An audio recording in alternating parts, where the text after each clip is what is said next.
it's that transparency that I think we're looking for. The monthly fees of everything it takes to be in business, that's all gone up. That all continues to go up. But a lot of people are still stuck in 10 years ago and wondering why they're not profitable anymore. So again, we've got to be transparent about the reality of our costs and why this product is what it is. And this is why we have to charge the price that we do. Do you feel the pressure to grow your business, but doing so feels a bit like drowning? Welcome to Slow Growth Business, the show for business owners and leaders to quiet the noise and lead your business to success, one day at a time, slow and steady.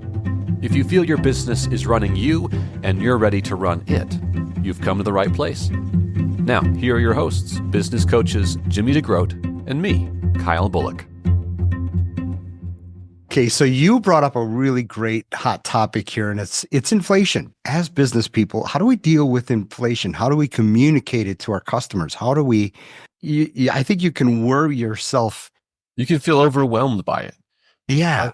It's overwhelming. I remember I was talking to some retailers just right up and down. I work right here on the main strip of our town, and I was talking to some people, and it's one of those things where if business is down, especially right now, post-COVID, it's this thing that is the big hairy monster that we can't control. We go, oh, business is down because, inflation, everything is up inflation. And we did a podcast episode a few episodes ago about kind of blaming the economy or blaming elections on what's going on. Inflation is one of those monsters that it's easy to blame because it's also kind of true. Like when expendable dollars get tighter, changes how people want to spend money with your business. And it feels like it's an uncontrollable force that's hurting your business. Yeah. And rather than have anxiety about it, we need to meet it head on. I did some research here, Harvard Business Review, but I also looked at some practical applications from my own life that maybe we can just kind of share a little bit about how we can practically deal with this thing that could cause anxiety for us, and that's inflation. Will my customers keep buying? Will they leave me? Will they go somewhere else? Right? Right. So, and how do I make profit in the midst of all of this when my bills are getting bigger? And how do I survive? This is something that I think is such a big issue going on, especially for independent retailers, that I hope that we kind of hang out here for a few weeks and we can solve a lot of problems. So if I can, Jimmy, I'm going to throw a question out that is really pressing. One of the top questions that people are asking about how we handle inflation as retailers. And can we kind of dive into it a little bit? So here's the question, and then let's tear it open and see how we can help our retailers. The question came in today. It says, how can I, as a retailer, effectively communicate the reasons behind price increases to my customers without damaging my relationship with them? Or we could put it this way. How do I market when prices are going up and I don't want my customers to be offended and upset that they don't want to come back to my business because the prices are so high? It's a very legitimate concern, right? Yeah. We have a local bake shop in town, and this bake shop caters to people with dietary restrictions, gluten allergies, dairy allergies, things like that. They are a fantastic bake shop. They are very successful. They're busy. And my wife, I usually get for my wife this wonderful vegan cheesecake that's a complete breakfast for her. It fills her up, and it's got great stuff in it. Well, when I started buying those a few years ago, they were $3.50 for a little cheesecake, and throughout the years, they've gone up, and the price has gone up, and the price has gone up. Now they're $6. And I don't see that stopping anytime soon. I think they're kind of testing the market a little bit. How high can we go before people stop buying them? We've stopped buying them at $6 because we're offended by the non-information. Now, go back home, get on the internet. Sharon starts looking up, how can I make this stuff myself? Well, it's made out of cashews. It's made with cashew butter. Rather than using dairy butter, they're using cashews. Those are very expensive. And when she looked it up, she goes, oh my gosh, for us to make a plate of it, it's going to be over $20. So boom, now we get it. Now we understand why these things are $6 a piece. But the thing is this, what really would have helped us is a video from the owner. Hey guys, just want you to know we have this great product here. We love this product. So many of you have come in and asked for it. We sell them out all the time. And I have to raise the prices on these because of the cost of ingredients. So it's that transparency that I think we're looking for, because without that transparency, Sharon and I are offended and we just stop buying. Yeah. And it's something that like local retailers like what you're describing can uniquely do. That like big boxes aren't doing that. Like they're not apologizing for prices. Walmart doesn't care about your feelings. No. Right? No. But that bakery and that store owner, he does, because he's used to seeing you and Sharon walk in, and he wants to see you walk in. Right. So I owe it to them to say, listen, here's why I've stopped buying, but I'm a little different animal than most people who would be very, that would be very uncomfortable. I don't want to do that. So instead of having that real conversation, they just stop buying and go somewhere else. Yeah. And you and I just did it recently with a jeweler, where what tends to happen in a lot of businesses, this is the way we've always done things. This is what it costed us 10 years ago, not considering the new costs of things, right? The monthly fees of everything it takes to be in business, from your point of sale system to your QuickBooks, everything's a monthly fee now, right? That's all gone up. That all continues to go up. But a lot of people are still stuck in 10 years ago and wondering why they're not profitable anymore. So again, we've got to be transparent about the reality of our costs and why this product is what it is. And this is why we have to charge the price that we do. Well, to your point, right? When we work with clients, we can sit down and help people individually in their market and their business understand what your prices should be. I mean, if you've just been carrying, you're amazing at that. You're amazing. I love to nerd out on that kind of stuff, right? And we can get really specific. In our subscription programs, I'm going to be throwing some things out next year, some programs that you can do that on the platform. Yeah. But to your point about this, that's all math. And I can answer a lot of the price objections with math. Right. But math doesn't convince people of what they should be doing. Mm-hmm. Math just tells us the map. You have this emotional thing that you described yourself as a consumer having a problem over pricing, but retail owners are having the same thing because they're seeing the wholesale costs coming in. Right. That baker is seeing the wholesale cost of cashews, and she's going, "Oh my gosh, I've got to raise the prices again." Mm-hmm. Stuck on the price that it was 5 years ago, not thinking, okay, inflation happens every year, whether you like it or not. I mean, trust me, folks, you don't want deflation. That's a bad day. That's another topic for another day. Exactly. Yep. But yeah, we get our own selves stuck in a rut where we think, but that was what the price was, and I'm seeing the wholesale cost. I'm freaking out, and it makes me as an owner or a manager make short-sighted decisions out of fear, not proactive decisions that help me overcome the actual problem that I'm facing. And it just becomes a kind of a death spiral. They're freaking out as the customer. We're freaking out as a retail owner. And that's not a healthy place. As you would say, we want us to be in a relaxed state of mind, making proactive decisions, right? Okay. So my thought was, do social media videos, be talking about this with your customers, be proactive and transparent about this. And I think there's a couple of ways that could be very beneficial. Number one, being transparent is all about continuing those relationships of trust that you've had with your customers from years ago. And they will appreciate that. I don't think they will appreciate just jacking the prices up with no explanation. Hey, wait a minute. I come here every week, or I come here. So, I'm one of your good customers. You invite me to your events.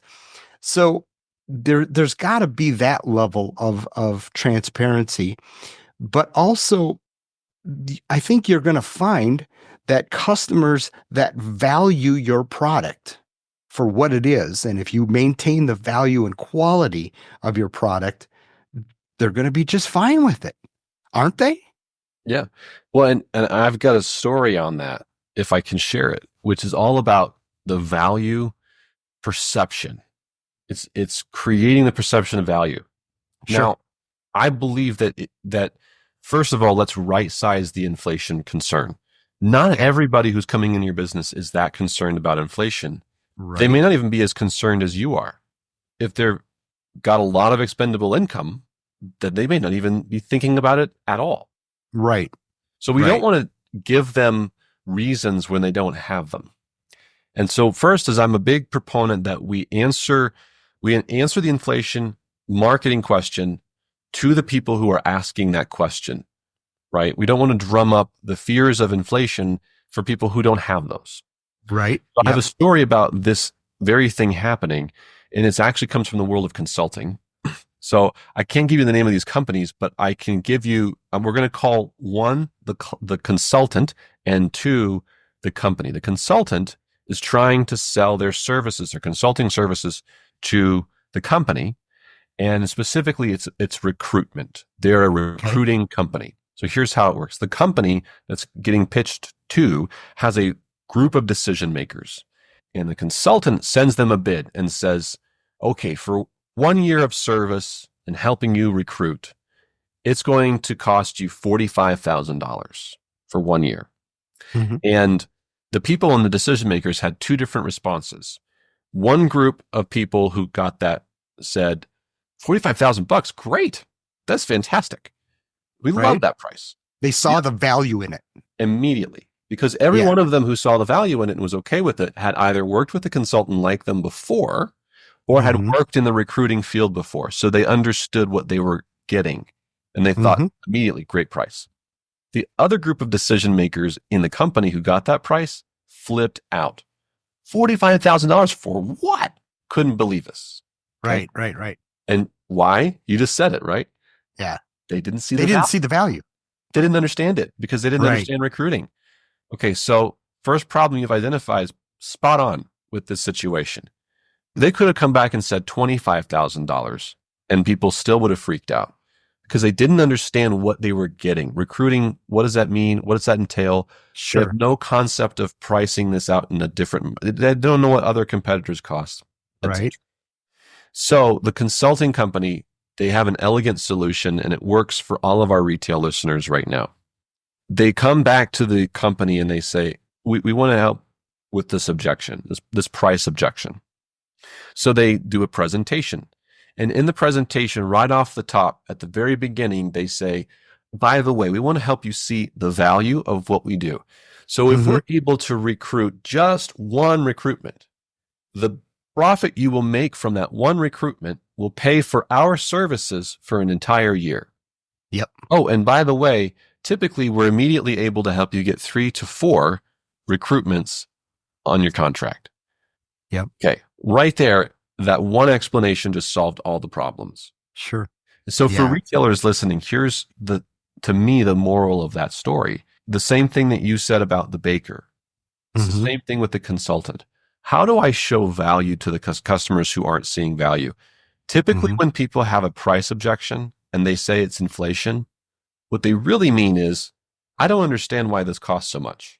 Right. But I didn't understand how much it cost to begin with. So show them why what you offer and what your experience is not only meets the value of what they're spending money on, but exceeds that value. How do they get more than what they paid for? Sure. If you can answer that as a retailer, then you're going to have no problem with inflation in marketing. Right. Yep.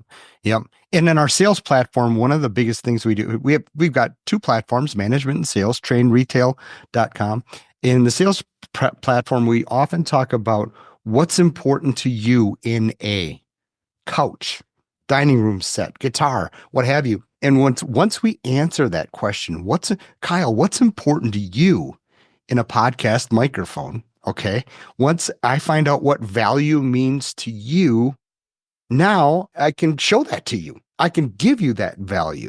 Well, these guitars, these are from the finest wood in one little region of, Yugoslavia or wherever we we harvest this wood and it's dried for years.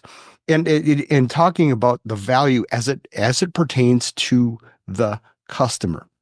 Now, this bake shop probably should have come back to me, and one day when I was buying 3 of these things for $18, she probably should have said, "Hey, Jimmy, just want you to know, we had to raise the prices on these, and it would be simple. It'd be a simple thing. We had to raise the prices on these because our cost of cashews, our cost of the other ingredients, which are, and just a little explanation on that would have helped soften the blow for me. Yeah. Show that value to the customer, and I think you're golden." Well, here's another story about how that lesson of adding value was applied. And it happened with my team in my jewelry store. I own a jewelry store. I'm largely an absentee owner. So my team who runs the place caught on to this idea, and they did a simple ad. It was an ad that had the price of what the average coffee lover in America would spend on a cup of coffee every day. And that is like over $5. So over $5 a day they spend on coffee for all the coffee they make and the little assortments and knickknacks and patty whacks that they have to go with it. Over $5 a day. If you bought our number 1 selling pair of earrings for $900 for Christmas, and you gave them to someone who wears them every single day for 1 year, do you know what the cost would break down to every day of wear would be? Those earrings would cost you about $2.41 per day to wear. So $5 for coffee every day, or $2.41 for a pair of earrings every day. That also comes with lifetime service and upgrades and etc. And us. And us. Yeah, exactly. So they put this ad out. They targeted it only to people who were mostly concerned about inflation.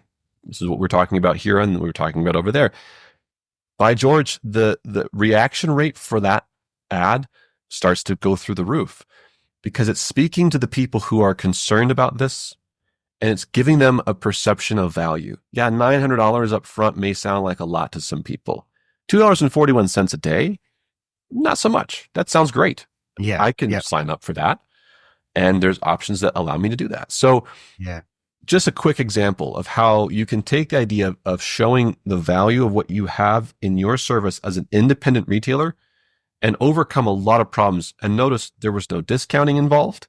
There was no losing margins involved. There was no, we're not giving away the family farm. We're just explaining our position.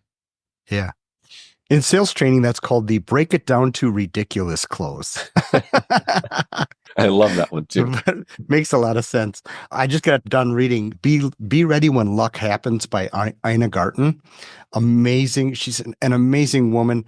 She had this shop called the Barefoot Contessa, and people were coming in and they were not buying her chicken because she was displaying this roasted chicken on a beautiful white plate, and it just looked so elegant and wonderful, and it had all kinds of, decoration around the plate.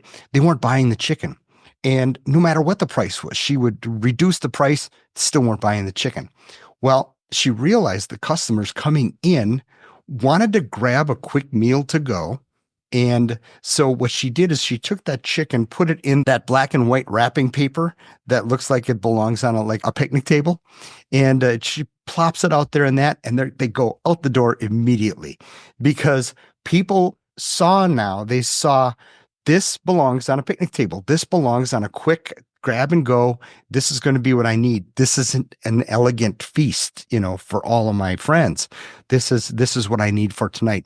Anyway, just a kind of a value, a perception, but also to your point of what's valuable to me right now. What's valuable to me is a good quality meal to go.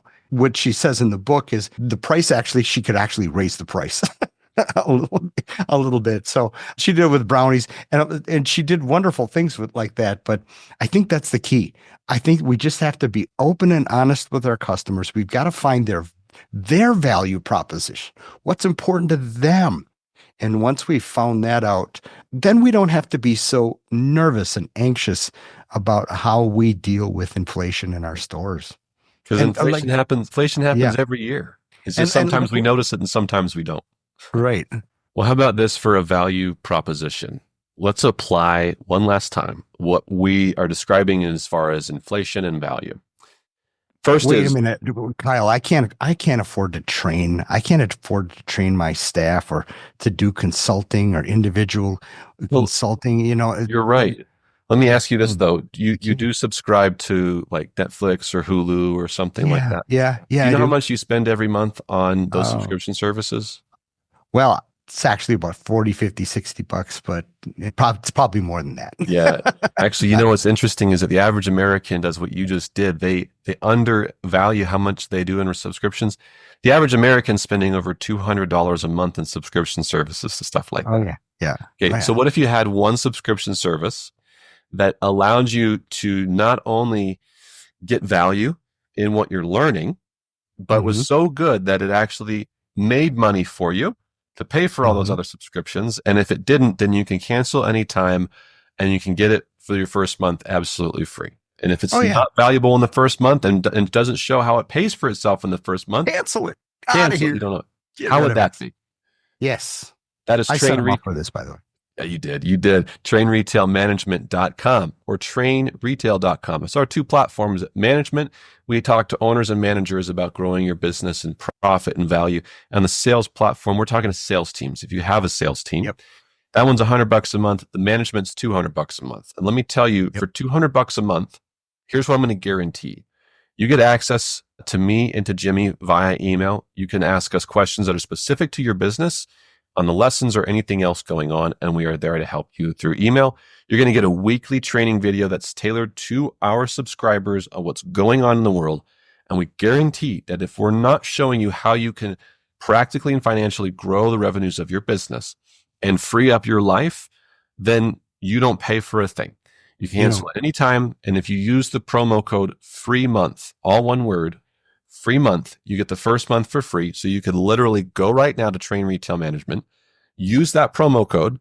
You can watch all the videos we have on demand there already. You can bother as much as you want me and Jimmy through email and ask us all the questions you want and get it all for free in that first month because we are dedicated to showing you how we can help you grow your independent retail business and grow and thrive in your profit and in your time and your life. $200 a month.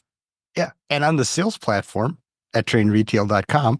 Oh, by the way, you're going to get to both of these places just going to trainretail.com. But on the sales platform, there's 675 videos right now. So, download, well, you can't download them, but watch all those in a month. Yeah. Look, for what you're already paying for subscriptions, we're here to help you grow your business, help you grow your profit and have a little bit of life back. And you can go to trainretail.com and check out all that information. Again, use promo code free month. We are independent retailers just like you. And we are in this together. Yeah. So we're going to talk a little bit more about inflation in the next few weeks to come because there's a lot to unpack here. So this was great. Yeah. Until then.